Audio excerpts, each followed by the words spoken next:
Hold your ground, men! I see fear in your eyes!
Who's there? Don't come any closer. I'm warning you, my husband is just downstairs.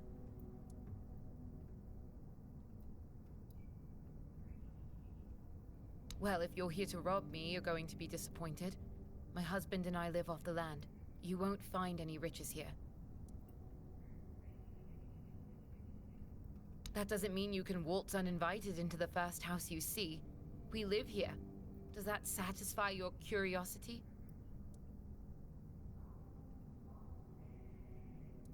I can't think of any place on Avalon where living without eyesight is easy, but I make do.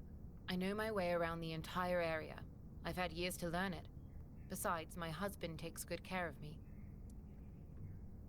No, he's very busy at the moment. I'd rather you didn't disturb him. Then please leave before my husband catches you here. Please just go.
Oh no. What have you done? What have you done? You monster! You killed my husband! Gods, you're heartless! What kind of monster would bring me fresh berries every day for our morning porridge? My husband was kind, gentle, and caring. And you expect me to thank you for killing him? You're sick!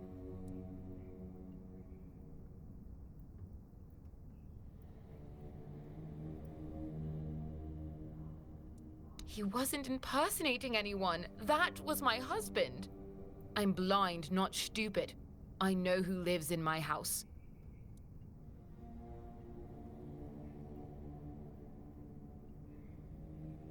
He's not a creature. Don't call him that. He is He was my beloved, the answer to my prayers.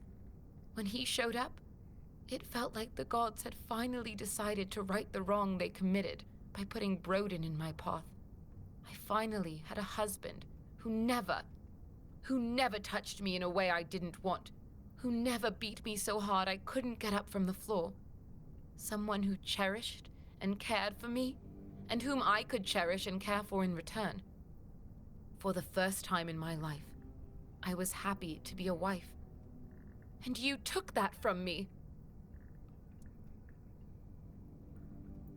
So what? I may not be able to see, but I know that he was beautiful. I was happy. We were happy. Nothing else matters. So you kill my husband, and now you're going to leave? Just like that. Have you no decency? The least you could do is help me with the funeral. Then rot in hell, you beast.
Don't even say that.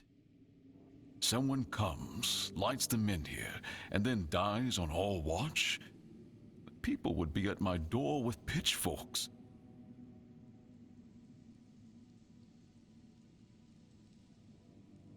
She's waking up. Welcome back to the land of the living, our hero. Help her up, Ansem.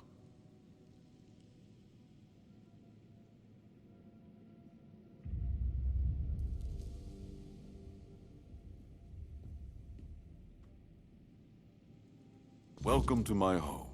Quite a scene unfolded at the men here, with you at the heart of it. I can't decide if I'm more delighted or surprised.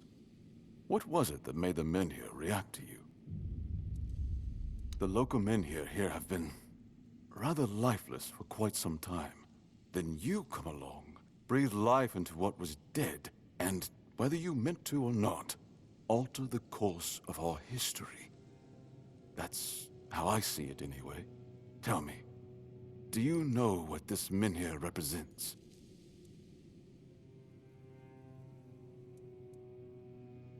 So they say. The menhirs were raised by Merlin to ward off the ancient mists that burst monsters beyond human comprehension. But none of this matters in our current situation. Here, the menhir represents something more. For some, it's a symbol of freedom and independence.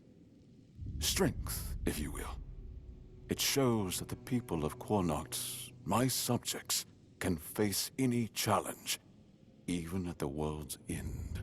And for others, like our guest from Camelot, whom I'm sure you've seen, it's a symbol of power. Power once granted by King Arthur, and therefore by Camelot. And power that has been granted can be taken away.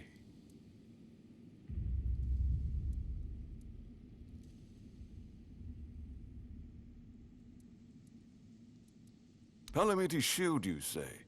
An unusual request. That shield rests beneath the menhir. And legend has it that it used to fuel its power for centuries. I don't mind if you look at it, touch it, whatever you need. Just don't take it. It's a treasured relic, and the people of Quornoct are quite attached to it. And you're probably just as attached to your head, which you'll lose if we catch you trying to steal the shield. I want you to speak with Dinno, and try to calm him down. He's the commander of Camelot's forces stationed in Quornoct, and as you probably imagine, your presence here didn't exactly make his job easier. With the men here active again, everything could change. If you need anything, speak to Ansem. He's the one who decides what's worth my time.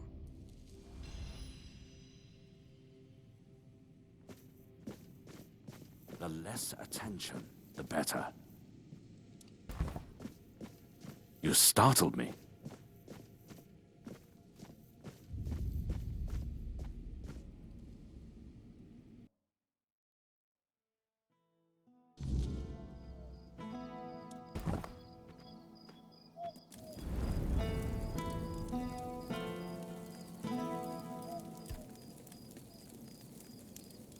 I have no idea. The menhirs were Merlin and Nimue's domain. I was mostly just relieved they worked. Although I've always felt an odd sense of familiarity with them. I think they reacted to the power we now wield. The Four-Dweller element within us. But why and how? That's beyond even my understanding. But tell me, are you well? You were unconscious for a while. Good. That's good. You're admirably resilient. You remind me of some of my knights. The ones who helped me to build Avalon. Never surrendering, never backing down. We may not have chosen each other's company, but I'm glad it's you I ended up traveling with.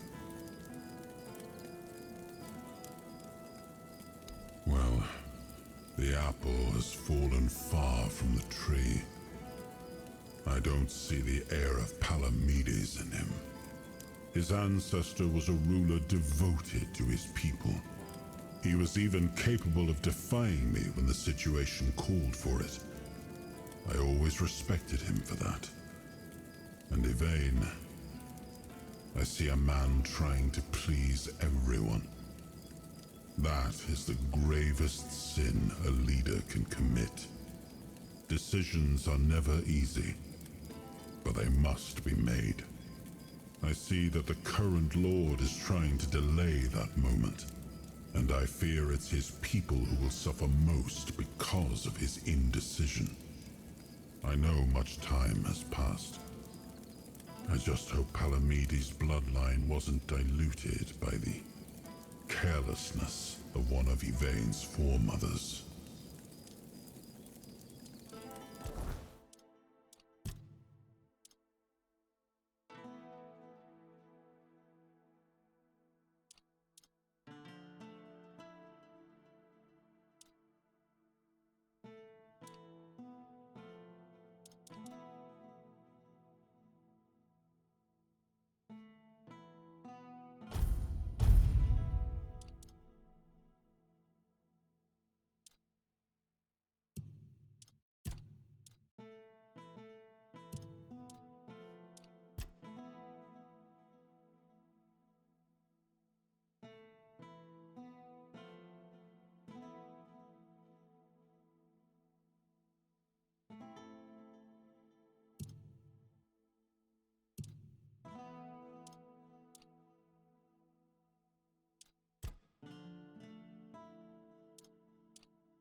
Oh, hello there. Welcome! I haven't seen you around before, but since you decided to visit, I can tell that you have excellent taste. One day, a friend of mine asked me if her new dress looked good, and I told her, "You have excellent taste." She was tickled pink and said, "Oh, do you really think so?" And I said, "Absolutely. After all, you came to me for advice." Now, let's get down to business. My name is Osmond. If you're in need of a bow or some arrows, I'm here to explain everything and offer you some advice.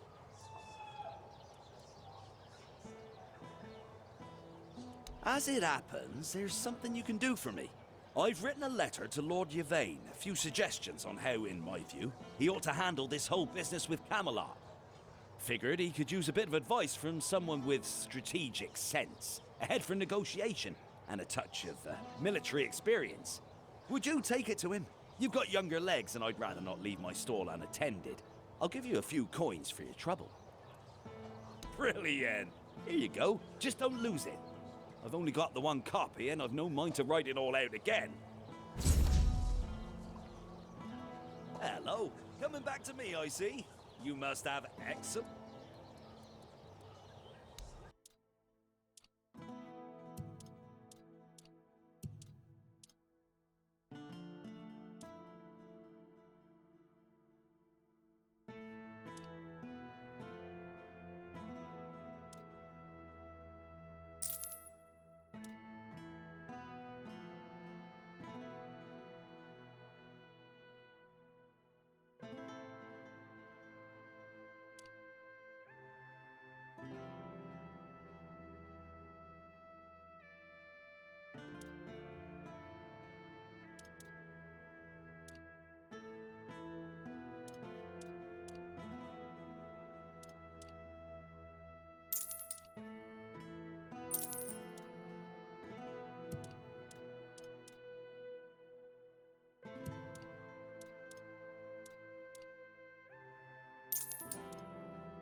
I envy you.